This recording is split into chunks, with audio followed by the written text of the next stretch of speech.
सुप्रभातम बच्चों।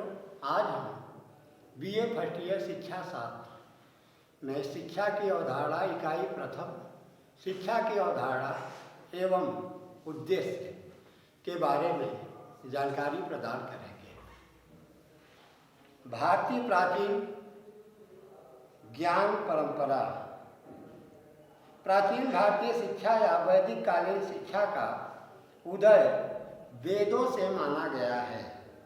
वेदों के अनुसार शिक्षा का अभिप्राय ज्ञान या विद्या की प्राप्ति है, अर्थात शिक्षा ज्ञान आत्मा तथा ब्रह्म की खोज है। शिक्षा आत्मानुभूति, आत्मबोध व्यक्तिगत तथा सार्वभौमिक रूप में दी जाती है। अतः वेदों को समस्त ज्ञान का कोष तथा मोक्ष का साधन माना गया है। सा विद्या या विमुक्तये, वह विद्या जो हमें मुक्ति प्रदान करे, वह विद्या जो हमें मुक्त कर दे। वेद भारतीय जीवन दर्शन के स्रोत माने जाते हैं।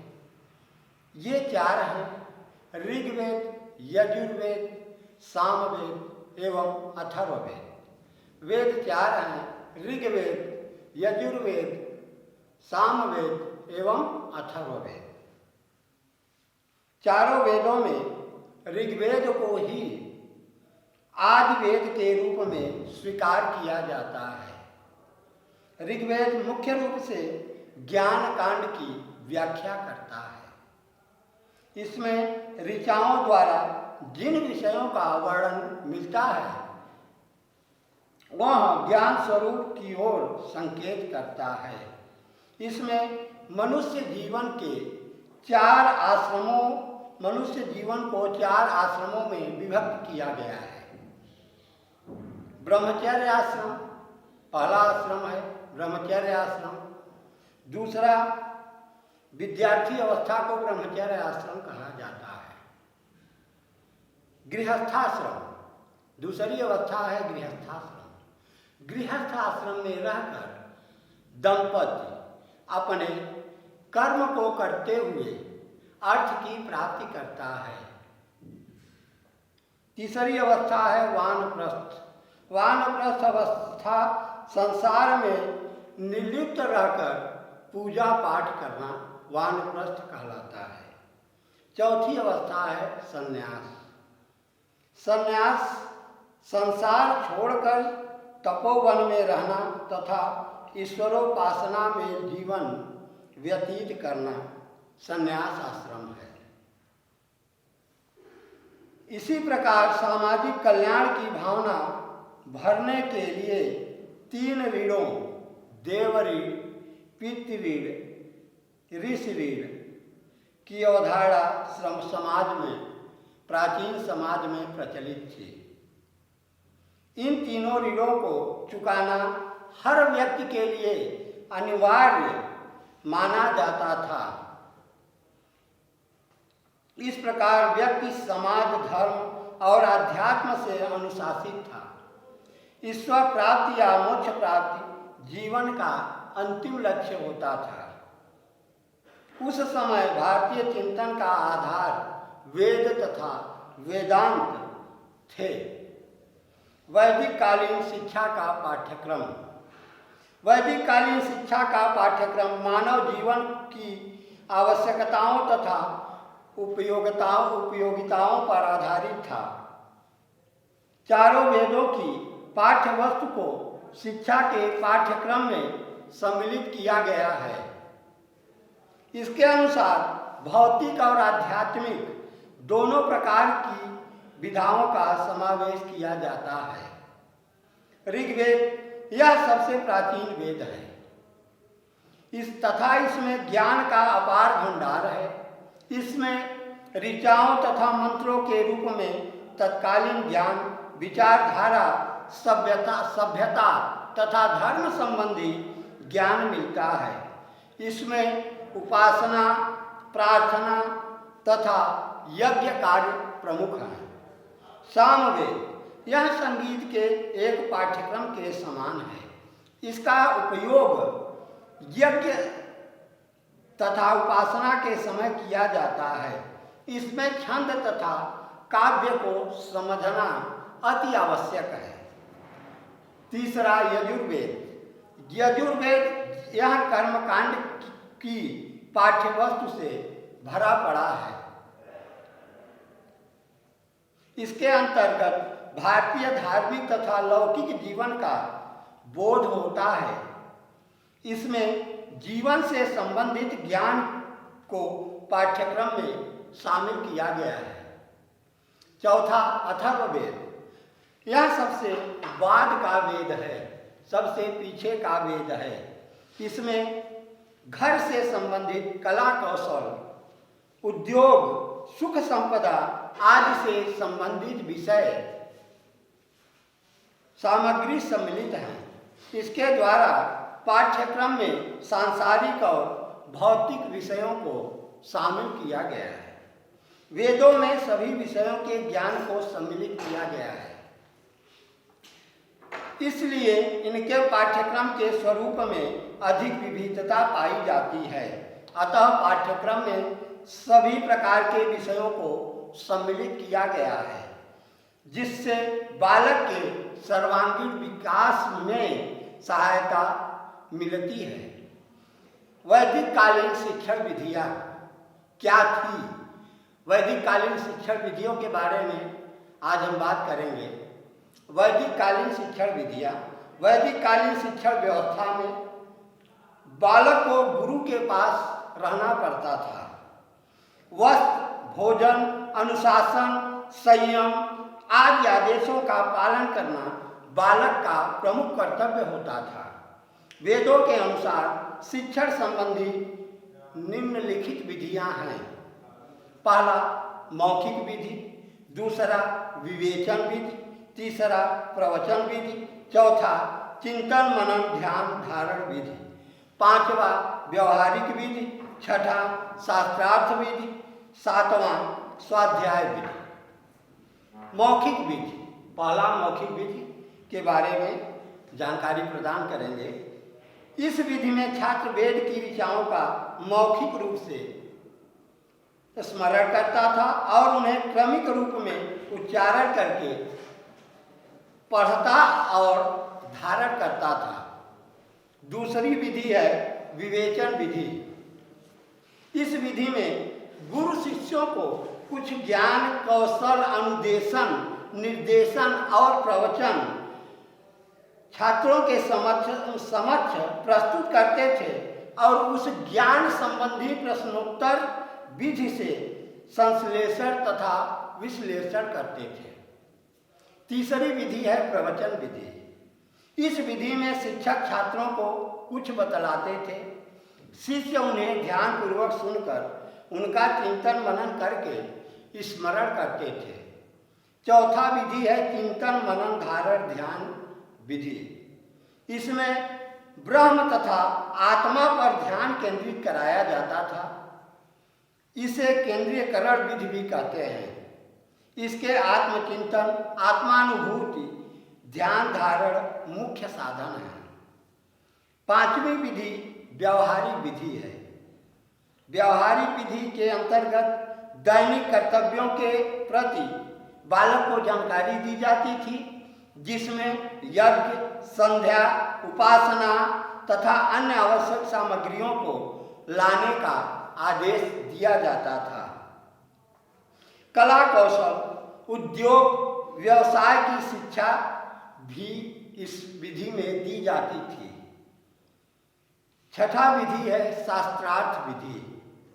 इसका उपयोग वेदों के प्रचार के लिए किया जाता था तथा दूसरा उपयोग उपाधि प्रदान करते समय किया जाता था। इसमें प्रश्नों के द्वारा उत्तर छात्र के ज्ञान का आकलन किया जाता था। सातवीं विधि है स्वाध्याय विधि। इसके अंतर्गत छात्र कुछ सीखने के लिए स्वाध्याय तथा उसका उसका आत्मसात करते थे। छात्र जितना अधिक स्वाध्याय करते थे उन्हें उतना ही ज्ञान प्राप्त होता था। वेदों में स्वाध्याय तथा आत्मचिंतन से ही यह वेदों का अध्ययन कर सकता था। इस विधि को शिक्षण की श्रेष्ठ विधियों में माना जाता है। अगली हेडिंग है गुरुकुल शिक्षा प्रणाली क्या थी। गुरुकुल शिक्षा प्रणाली के बारे में आज हम जानकारी देंगे। प्राचीन शिक्षा प्रणाली वर्तमान शिक्षा प्रणाली से सर्वथा भिन्न थी। उस समय शिक्षा का प्रचलन बहुत कम था। प्रायः शिक्षा की व्यवस्था गुरुकुलों में ही होती थी। गुरुकुल रमणीय तथा सुरम्य वातावरण की गोद में स्थित होता था। इसमें छात्र जीवन बहुत शांत, सरल तथा सदाचारपूर्ण होता था। प्राचीन शिक्षा में प्रकृति समस्त सभ्यता की स्रोत थी। शिक्षा का मुख्य उद्देश्य शारीरिक, मानसिक, बौद्धिक तथा आध्यात्मिक शक्तियों का विकास करना था। गुरु अपने उपदेशों द्वारा छात्रों का मार्गदर्शन करता था। ब्रह्मचर्य पालन द्वारा सात्विकता, इंद्रिय संयम, इंद्रिय निग्रह तथा ब्रह्म की स्थिरता पर बल दिया जाता था। गुरु और शिष्य में निकटता का संबंध होता था। गुरुकुल शिक्षा प्रणाली के मुख्य बिंदु निम्नलिखित थे। पहला, प्रवेश की व्यवस्था। घर में प्रारंभिक शिक्षा प्राप्त करने के उपरांत बालक गुरुकुल में प्रवेश के सुयोग्य हो जाता था। शूद्रों को शिक्षा प्राप्त करने का अधिकार नहीं था। गुरुकुलों में प्रवेश के संबंध में निम्नलिखित उल्लेख मिलता है। यथा ब्राह्मण पुत्र को जन्म से 8वें वर्ष, क्षत्रिय पुत्र को जन्म से 11वें वर्ष गुरुकुल में पहुंचा दिया जाता था। इसे उपनयन संस्कार कहा जाता था। उपनयन संस्कार के बाद ही गुरुकुल में शिक्षा प्रदान की जाती थी। दूसरा, स्थिति तथा महत्व। गुरुकुल प्रायः बस्तियों के कोलाहल से दूर नदी या सरोवर के निकट किसी वन या उपवन में हुआ करते थे, जहां आश्रम की गायें चरने, कुश एवं समिधा प्राप्त करने, समिधा लकड़ी को कहते हैं, प्राप्त करने, विद्याध्ययन, व्यायाम एवं चतुर्विद्या का अभ्यास करने, ब्रह्मचारियों के निवास आदि के लिए पर्याप्त स्थल एवं स्वच्छ जलवायु उपलब्ध होती थी। गुरुकुल का वातावरण हमेशा स्वच्छ होता था। कहीं कहीं गुरुकुल बस्तियों के समीप होने के भी प्रमाण मिलते हैं। यथा काशी का गुरुकुल। अधिकांश गुरु या आचार्य वनों में रहकर आध्यात्मिक सिद्धांतों पर चिंतन करते थे और शिक्षण कार्य भी करते थे। गुरु के सतत व्यक्तिगत संपर्क में रहने से छात्रों पर उनके आदर्श चरित्र का अधिक प्रभाव पड़ता था और वे उनका अनुकरण करने, अपने जीवन को तदनुरूप ढालने का प्रयास करते थे। इसके अतिरिक्त गुरु उनको व्यक्तिगत क्षमताओं को समझकर उनके व्यक्तित्व का सम्यक विकास करने का प्रयास करते थे। वरिष्ठ छात्रों का संपर्क एवं सानिध्य भी अन्य छात्रों को ज्ञानार्जन हेतु प्रेरणा प्रदान करता था। गुरुकुल का आध्यात्मिक वातावरण एवं गुरुओं का आदर्श चरित्र, व्यक्तित्व संरक्षण एवं निर्देशन छात्रों में उदात्त चारित्रिक एवं आध्यात्मिक गुणों का विकास करता था। तीसरा हेडिंग उपनयन। उपनयन क्या होता है? उपनयन संस्कार होता था पहले, आज भी होता है। लेकिन पहले 3 वर्गों में होता था, अब 1-2 वर्गों में होता है।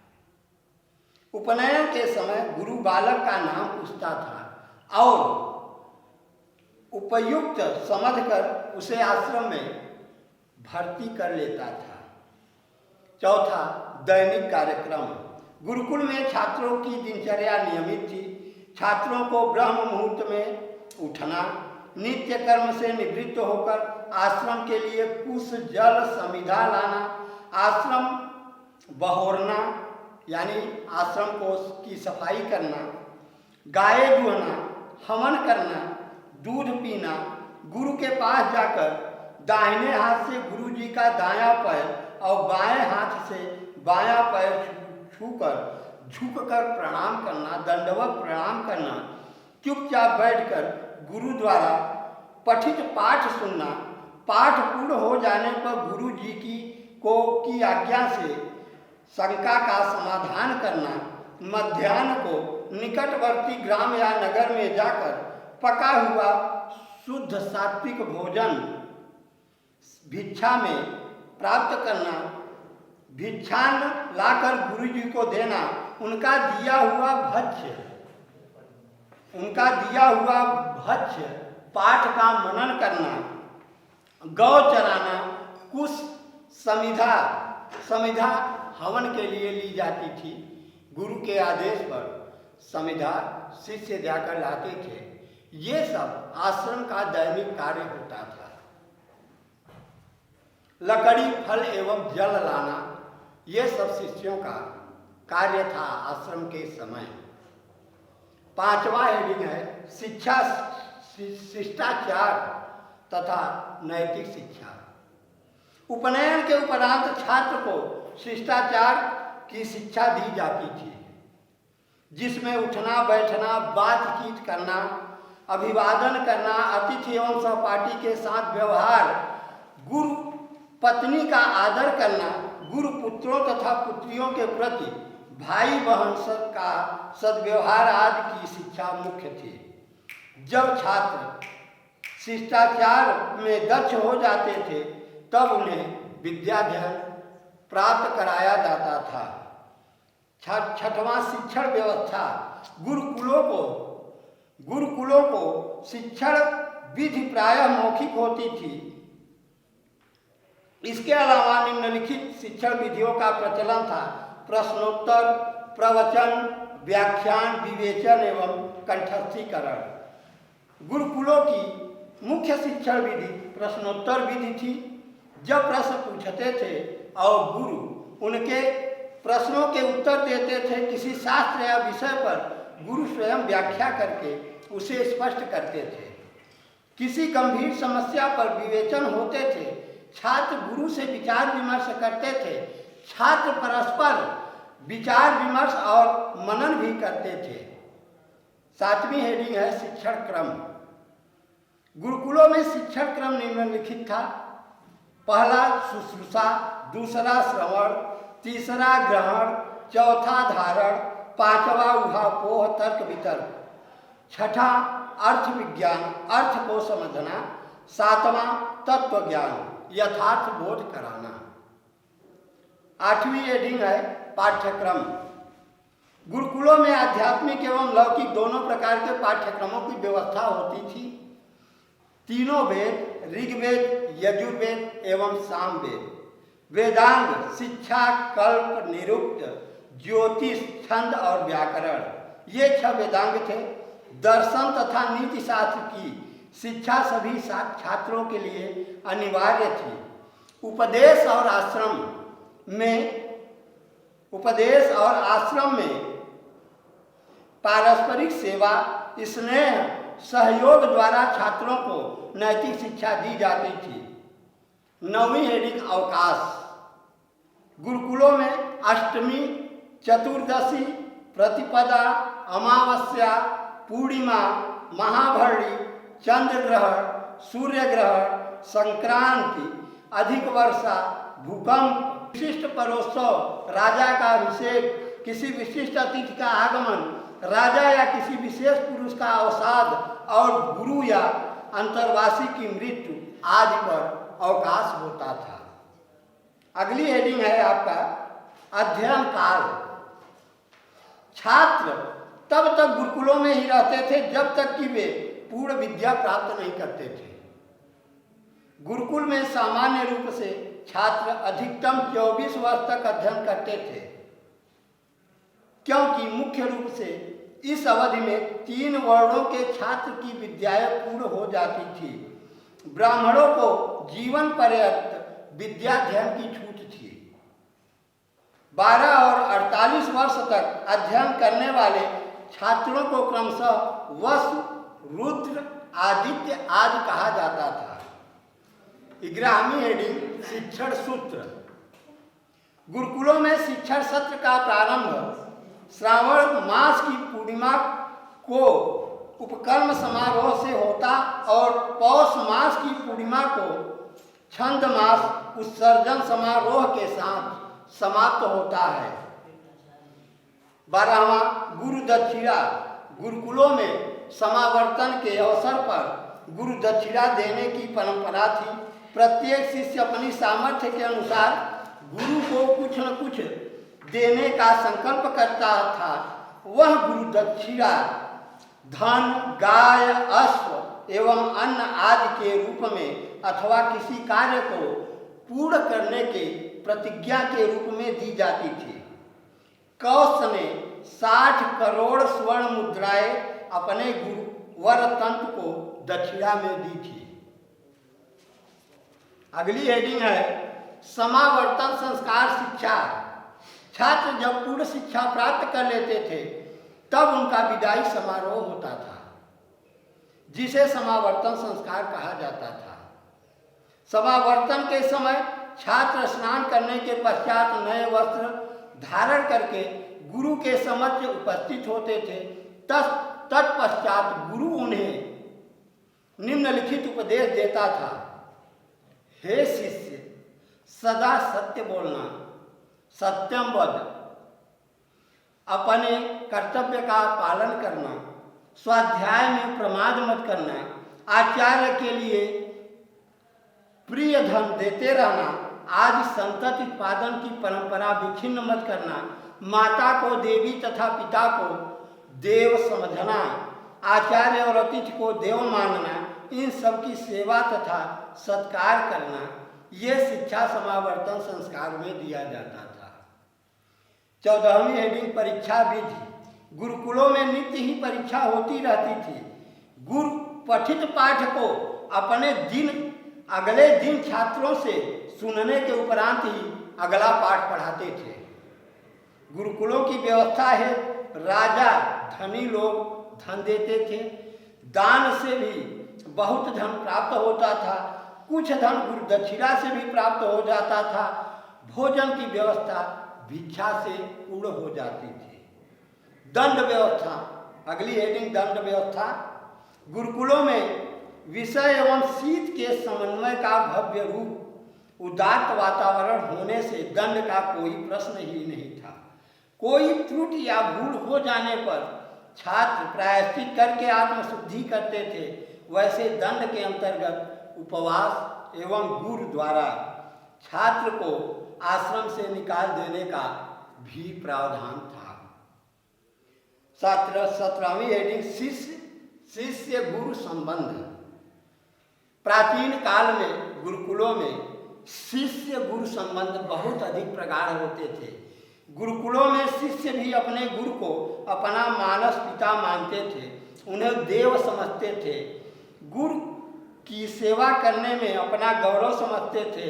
गुरु की कृपा एवं आशीर्वाद प्राप्त करने तथा गुरु को प्रसन्न करने के लिए सदैव प्रयत्नशील रहते थे।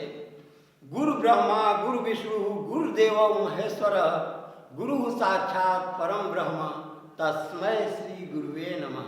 ये गुरुकुल परंपरा में उस समय था। गुरु और शिष्य का पिता पुत्र जैसा संबंध होता था।